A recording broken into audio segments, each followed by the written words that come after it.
Hello and welcome back to Rage Gaming. My name is Hollow, and you know what this means. It's another set. It is my 10th set of things you didn't know in Elden Ring. Secrets, details, useful or otherwise, these are the things you might not have known in Elden Ring. I have learned so much in this series, and it only exists because of you guys in the comments and loads of community finds that have been posted about on Reddit or otherwise, keeping this series alive and still informing myself and hopefully many of you on little details. So a huge thank you once again for all the comments on the last video. Again, without you guys, this wouldn't exist. So let's begin with the first one then, shall we? Alright, so for our first thing you might not have known in Elden Ring, we are back talking about those horrific chariots. We've talked about these before with the secret one-shot you can do to them and a few interactions with certain incantations that pierce them. But this one's actually about the eyes. As you can see, the eyes move and they track you. So let's try and move around a little bit. Look at the eyes, and especially when they're glowing yellow and the fire is active. They track me. They follow. See how? Oh my god, that's so horrifying. As I move to its side, the eyes literally trace me. And it's strange because it's just a contraption, right? Being controlled by the guy at the back. Look, the eyes are looking at me even though the vehicle is facing forward. It's kind of nightmarish. It's a really tiny detail, and it makes you wonder what's actually going on here. Is there something living inside of that? Is that actually a living being? Oh man, those eyes. They're very uncomfortable, but it's something I wasn't aware of and recently saw. Our second tip then comes from the comments of last time. Snows let us know about a detail to do with Royal Knight's resolve and determination.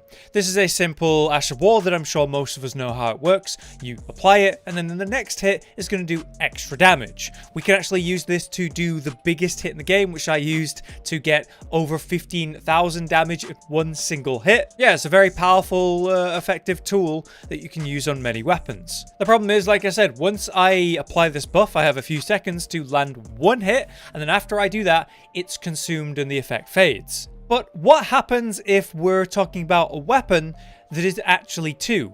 So in the case of many weapons, such as the claw weapons, the raptor talons, or other claw weapons, you can see that I'm given two. So by two-handing these, suddenly I'm dual wielding. So by applying Royal Knight's resolve or something like determination, both weapons actually get that effect. Therefore, as long as it counts as a single input, even though this is technically two hits in one, or two hits in one, or even a charged heavy, two hits in one, both of those are going to be enhanced by the buff. So let's give this a little test against the old giant training dummies. Now these are +0, so the numbers are going to be small, but we're going to be able to see the improvement on the damage even if the numbers are small. So to begin with, let's make sure we're two-handing. We are. So we're going to do the jumping heavy. Whoops. We're going to do the jumping heavy properly this time. So 216. Then we're going to buff up, actually land the hit. 388. Yes, that's much more of an increase than if it just enhanced the one hit. It's because both of them are hitting at the same time. The jumping heavy, yes, that's going to do 2 attacks in one go. Same for a jumping light attack. But let's try the charged standing heavy by comparison. So let's see how much that does. It does 342 when you hit both hits. Let's be careful here. And 578. So it still works with the charged heavy, even though it seems like it's a delay, but I suppose they both strike in unison on that attack as well. It's interesting to think about how many weapons are actually like this that give you 2 in one go, even though you've only got 1 equipped. Obviously, claws are a great example. Fist weapons are another. What other combinations could you do this with, technically? It'd be funny if you could use this with the Star Scourge greatswords if they didn't come with their own unique Ash of War you can't change. Next up then, another quick one on this damn item, the Deathbed dress. The source of so many strange bugs and interactions due to its unique effect to slowly regenerate health of nearby allies permanently. It's causing a bunch of strange interactions, some bugs that have had to be totally fixed and removed from the game, and other interactions like hitting yourself with a flail when you use a heavy attack. But did you know that it also breaks stealth? So let's give an example. As we approach this guy coming up quietly behind him, we are not actually triggering him in normal stealth situations. Let's do the exact same thing with the exact same setup, except for I'm not wearing the dress now. So we're going the same path, going up behind him, and yeah, we can get the backstab. But once again, as you can see, once I equip the Deathbed dress, I'm going to go right behind him, real quiet. He acknowledges me. He immediately is aware of me. So yes, once again, I do believe this is because of that AoE heal. If you imagine I'm permanently pulsing out a heal of a small radius around me, it's going to heal my allies. Well, when I put that circle or touch that radius upon an enemy who's, you know, currently not aware I'm next to him, suddenly he's going to be aware of this pulsing heal, which source is obviously going to be me. That must be why it's triggering this and why it's breaking stealth. I remember when I first talked about this dress in the series, like, there's so many strange potential things this could do. I wonder what else we're going to find about this dress in this series, and there's been at least 3 so far. Okay, next up we have a really weird one that I've for some reason never properly looked into, just as a summon. This comes from Cold Steel Blue in the comments, and it's all to do with the rats. The giant rat ashes are quite strange in their description. As you can see, it summons 3 giant rats. The thing is, they don't require any FP or health like some summons to summon, so they're completely free to use. But there's a caveat to that. So here I am in a place where I can summon, so we're going to summon the rats, and as you can see, I've summoned them. There are 3 health bars on my side, and they're nowhere to be seen. They didn't spawn on me, they didn't spawn on my target, but if I have a look around the ruins, I can actually find them over here. It seems like they have set spawns or specific places that they actually spawn in. And then once they're actually active, they'll start doing their job, which is nice, always helpful. I get a better look at it here in Zamor Ruins, where they seem to spawn literally from a bush. So I'm thinking there may be set bushes that they spawn from, or it's just a set distance, or bushes around they can pick from one of them. But clearly it's something to do with the fact that this spirit summon, it costs nothing. But then there's another strange detail to do with the description of the summon itself. Even as spirits, these vermin seem to multiply endlessly. Enhancing these ashes can also increase their numbers. That's really cool. So now it says it spawns 4 giant rat spirits instead of the 3, with the same description as before, but with that newly added rat in the icon. At level 10 though, we can summon 5 of these spirit rats, and they're now all also in the icon, as we can see. But you can also see that they no longer multiply in the description. But now that multiplication has ended, now that it's at a +10 and maxed out. As far as a pack summon goes then, I actually think this is a really good one, due to the fact that it literally costs no health or no mana, no FP to actually summon these guys, and then you're going to get 5 of them when fully upgraded. You just have to deal with the strange way that they actually spawn in, but I think it's well worth it. Next up then, we have a follow-up to last time, where I was talking about how certain weapons can really be effective against certain enemies. They have unique weaknesses, such as the miners, where you can shoot their firebacks, or the correct element, or as many of you were telling me, if you use the correct type of thing that's currently in its backpack, it'll blow up, even if that's maybe a magic item. It's a cool little detail that I appreciated, so I wanted to include it in the series. And something I also offhandedly mentioned is the bouncing of these enemies. So, you know, if you're using a strike weapon, like a blunted weapon such as a hammer, you're going to be able to hit them instead of bounce. But that's why I'm holding this weapon. This is the very cool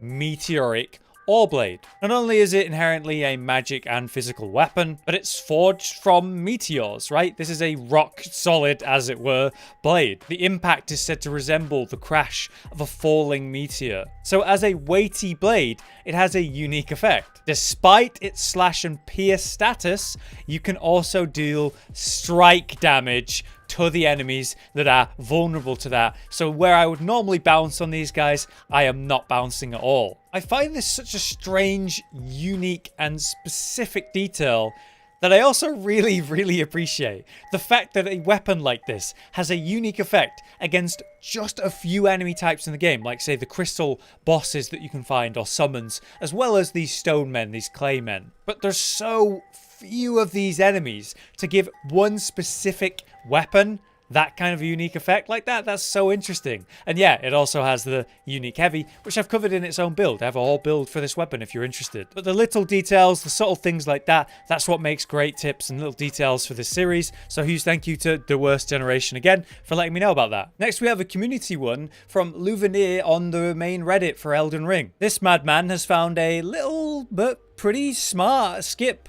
for a section of Farum Azula. We're talking about that section where there's loads of those really annoying birds, and if you're clearing it for the first time, there's also going to be a dragon dropping massive waves of lightning, but strangely, it's the birds that are the most annoying. This skip allows you to completely bypass all of that, making a section that can be really annoying, especially when you're running through it the first time. But even after you're doing it on a new playthrough or New Game Plus, it's still a tough section to deal with and can be pretty tricky. Here we can see all of these little ledges being used to completely skip that area. So let me show you. So this takes place here at the Dragon Temple rooftop, which we'll access normally if we progress through the story. I'm going to pick up those. And yeah, basically you just come to the side as we saw in that clip. We're just going to jump aggressively in here and melee to bring us a little forward to prevent us from taking the death fall damage on that one. As long as you clip the ledge, as you can see that I just did, you're going to make it down here fine, and then it's not too bad. We can activate the lift, it'll bring us up. Then once we're up top, we just need to make that final section. There's an annoying guy here that Lunar put to sleep in his clip. I'm just going to kill him real quick. Now he's dealt with, we're going to come to the edge of this ledge and jump down. I'm going to melee to push myself forward a little bit, and then the idea is to carefully go across here without falling down, going around these columns, and then we're going to jump up on top of here, and we come around to this ladder, which brings us nicely to the top, which should actually be the foot of the Great Bridge itself, just a alternate route which can be accessed with some clever platforming, which is really cool, and I hope that's something they don't remove. It's not something your average player is going to know about, but yeah, someone who's experienced or seen this, well then you'll know how to get to the Great Bridge without dealing with that really annoying running section you've probably already been through, so you've earned your stripes. But yeah, on the right here, down here, we have the bonfire of the Great Bridge, and we've skipped it. Our next tip is to do with everyone's favorite mysterious and kind of creepy merchants who are found all over the world of the Lands Between. These guys have a unique design to them, right? You might find them playing music, you can have some interesting conversations with them. Most importantly, you can see on their hat, they have a multicolored feather situation. And actually, each one of them has something unique, something different to do with those feathers. This merchant in particular has the yellow, black and red feathers, which you can see at the bottom of those unique notes that give you little details and little tips to do with the area, certain enemies, or certain secrets you can find. These are good tips if you're doing a first playthrough, well worth buying and having a look into, but you might not have realized that those feathers are actually unique to each and every merchant. So we have yellow, black and red here. Meanwhile, the lovely merchant at Saint's Bridge here who plays his little music till we speak to him and spook him. But this guy's a lot less colourful by comparison, a little bit drab, isn't he? Grey and ashen. Even his feathers represent that. He's got white, grey and black. His singular tip then has that white and greyish, darkish, ashen look to it as his sort of signature feather on his note. And while we're looking, why don't we look at everyone's favourite Calais and see what feathers he's actually got for his notes. On his hat we have the white and black feathers, a little bit of purplish to them, but most interestingly those turquoise feathers in my opinion, which are certainly represented with his single feather there. There's that white and black at the beginning and then it turns to turquoise at the end. Such a subtle and little detail they absolutely did not need to do, but I really appreciate it. Last but not least then for our tips, we have one final one from you guys in the comments from Dadahara, I hope I pronounced that correctly. Thank you so much for this tip. I did not know this, and this is actually really potentially useful in PvP. It's a little weapon sort of tech that I didn't know existed. So as you can see, I'm two-handing my weapon, and if I block, I'm going to get a special effect. So here's my standing light attack. Here's my standing heavy attack, that unique one we saw earlier. However, if I do a running attack, I get a different little swipe, or I can do a running R2, and that's a little thrust instead of that downward slam. Clearly different. Now, with some weapons, running attacks are insane. Curved scimitars come to mind, right? There's the great spears with their special heavy, the running charge attack. If you could pull that out in a surprising way, you could really catch someone off. Or yeah, it can be just useful suddenly close up in the middle of a PvE fight. And apparently there's a way to do that. So by two-handing your weapon and then blocking, and then performing a sprint, but then continuing to block once I stop moving and trying to do a heavy attack, I do the sprinting heavy. So I normally would have to sprint to do the heavy attack there. If I was standing still and did a heavy, I'd normally do that, right? The big charged hit. But by blocking, sprinting, then stopping, I can do the running attack right from the get-go. And once again, this works the same with the light attack. So I've pulled out a great spear which has that amazing running heavy that I just mentioned. That's incredible in PvP. It's got the actual tick damage of the charge and then the thrust that really catches people out, and it's an incredible roll catch at that. If I can suddenly pull that out mid-combat without the obvious, oh look, here I am sprinting and I'm using the spear, it's probably going to be that. Yep. So what we can do is feint that or surprise them with that. So we're going to do a block, we're going to sprint around a little bit, and then we're going to do the heavy, and there it is. From standstill, one of the best running attacks in the game. That's really exciting, something I was completely unaware of. I don't think many people are. Dadahara, thank you for that tip. That's incredible. But there you have it. That is my 10th set of things you didn't know in Elden Ring. Hopefully some of these were useful and interesting to you and things you didn't know. I'm really happy with that weapon tech, and I'm really happy with the Farum skip. That's going to be useful in future playthroughs. I have to say again though, a huge thank you to you guys in the comments, saying little details, suggesting things you found, seen, or tried yourself. There is no way we would have made it to 10 episodes without you guys. Someone actually mentioned, like, there's been other YouTubers who've done secrets of games like Skyrim. People are still making surprising finds in that game to this day. I don't think I'll be making 100 episodes of this series, but to make it to 10, that's been incredible. Maybe we'll make it to 11, but we'll have to see. If you've enjoyed this series and this video, please do drop a like so we can keep making content on Elden Ring for a long time to come. Otherwise, I've been Hollow, you've been you. Thank you so much for watching, and we'll see you next time. Josh, Cotton, and Hollow with the videos, dropping the humor like a hammer on your tippy toes, bringing entertainment on a daily arrangement to take our insanity and turn it into entertainment. Yes, I said entertainment twice, to reiterate that it is nice to look into your faces on a mostly daily basis when you let us in your homes to make the whole world a stage. Goodbye.